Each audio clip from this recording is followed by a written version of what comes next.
बिस्मिल्लाहिर्रहमानिर्रहीम। Dear student, उम्मीद करता हूँ कि आप लोग खैरियत से होंगे। आज हम पढ़ने जा रहे हैं क्लास 10 की केमिस्ट्री, चैप्टर बायोकेमिस्ट्री, और टॉपिक जो है वो है कार्बोहाइड्रेट्स। सबसे पहले हम बायोकेमिस्ट्री को पढ़ते हैं।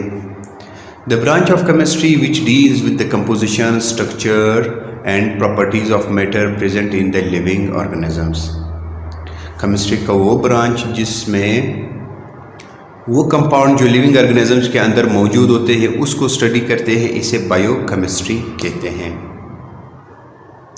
केमिस्ट्री का वो ब्रांच जिसमें हम कंपोजिशन, स्ट्रक्चर और प्रॉपर्टीज़ उन कंपाउंड का पढ़ते हैं जो लिविंग ऑर्गेनिजम्स में मौजूद होता है। अभी लिविंग ऑर्गेनिजम्स के अंदर जो कंपाउंड्स मौजूद होते हैं वो कौन कौन से हैं? वो है carbohydrates, proteins, lipids, nucleic acid and vitamins. ये 5 बड़े मैक्रो मॉलिक्यूल्स जो लिविंग ऑर्गेनिजम्स के बॉडी के अंदर मौजूद होते हैं, इंसान के बॉडी के अंदर भी मौजूद होता है, जानवरों के बॉडी के अंदर भी मौजूद होता है, और पौधों के अंदर भी यही 5 चीज़ें मौजूद होते हैं। सबसे पहले है carbohydrates. Carbohydrates are the most abundant biocompounds and they are used mostly as a source of energy for living organisms. Carbohydrate जो है वो एक बायो कंपाउंड है, वो कंपाउंड जो लिविंग ऑर्गेनिजम्स के बॉडी के अंदर मौजूद होता है और इसको हम as a source of energy इस्तेमाल करते हैं। जब हम थक जाते हैं तो एक गिलास शरबत पीते हैं या चाय पीते हैं तो इसे हमारी जिस्म के अंदर एनर्जी आती है और वो होता है कार्बोहाइड्रेट्स।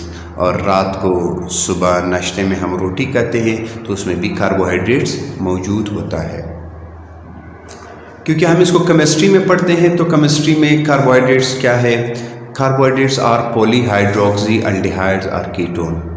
कार्बोहाइड्रेट जो है वो पॉलीहाइड्रोक्सी है। पॉली का मतलब है कई, एक नहीं कई। हाइड्रोक्सी जो है वो OH ग्रुप होता है जो हम लोगों ने फंक्शनल ग्रुप में पढ़े हैं, जिसमें कई OH ग्रुप्स लगे हुए होते हैं।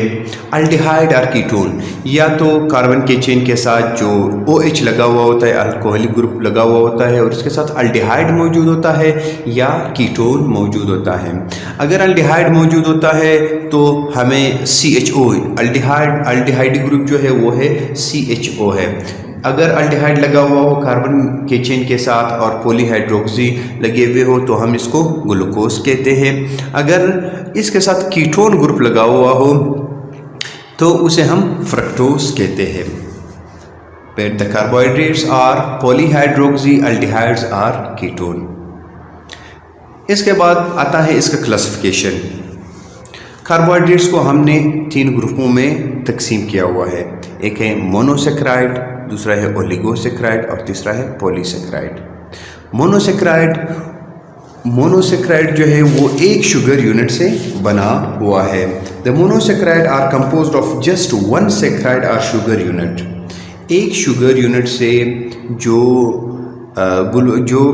कार्बोहाइड्रेट्स बने हुए होते हैं उसे मोनोसेक्राइड्स कहते हैं। इसका एग्जाम्पल जो है वो ग्लूकोज है और फ्रक्टोज है। दूसरा हमारे पास ओलिगोसेक्राइड है। ओलिगोसेक्राइड किसे कहते हैं? जब 2 से लेकर के 10 तक मोनोसेक्राइड यूनिट जो है वो मिलते हैं। जब 2 से लेकर के 10 तक मोनोसेक्राइड यूनिट जो है वो एक दूसरे के साथ मिलते हैं तो ओलिगोसेक्राइड बनाते हैं। ओलिगोसेक्राइड जो मौजूद होता है वो केन शुगर में मौजूद होता है, मिल्क में मौजूद होता है, और फ्रक्टोज और ग्लूकोज जब मिलता है तो हमें ओलिगोसेक्राइड हासिल होता है। ओलिगोसेक्राइड ग्लूकोज प्लस फ्रक्टोज से बनता है। ओलिगोसेक्राइड का हमने कहा था क्योंकि जब 2 या 2 से ज़्यादा शुगर यूनिट मिलते हैं तो हमारे पास ओलिगोसेक्राइड आता है। तो जब ग्लूकोज प्लस फ्रक्टोज मिलता है तो हमारे पास सक्रोज आता है। सक्रोज जो है वो एग्जाम्पल होता है ओलिगोसेक्राइड्स का। जब ग्लूकोज और फ्रक्टोज मिलता है तो सक्रोज आता है और इसके साथ साथ पानी भी खारिज होता है, पानी भी एलिमिनेट हो जाते हैं। इसके बाद दूसरा एग्जाम्पल है लैक्टोज। ओलिगोसेक्राइड का दूसरा एग्जाम्पल है लैक्टोज। लैक्टोज जो है वो गैलेक्टोज प्लस ग्लूकोज से मिल करके बनता है। लैक्टोज जो है वो ग्लूकोज प्लस गैलेक्टोज से मिलकर के बनता है। तीसरा हमारे पास है पॉलीसेकेराइड। पॉलीसेकेराइड किसे कहते हैं? जब 10 से लेकर के 100 तक, कई 100 तक, सेवरल 100 तक जब शुगर यूनिट मिलते हैं तो हमारे पास पॉलीसेकेराइड बनते हैं। पॉलीसेकेराइड जब 10 से ज़्यादा शुगर यूनिट मिलते हैं, मोनोसेकेराइड मिलते हैं, 10 से ज़्यादा मोनोसेकेराइड मिलते हैं, सेवरल मोनोसेकेराइड तक, तो हमारे पास आता है पॉलीसेकेराइड।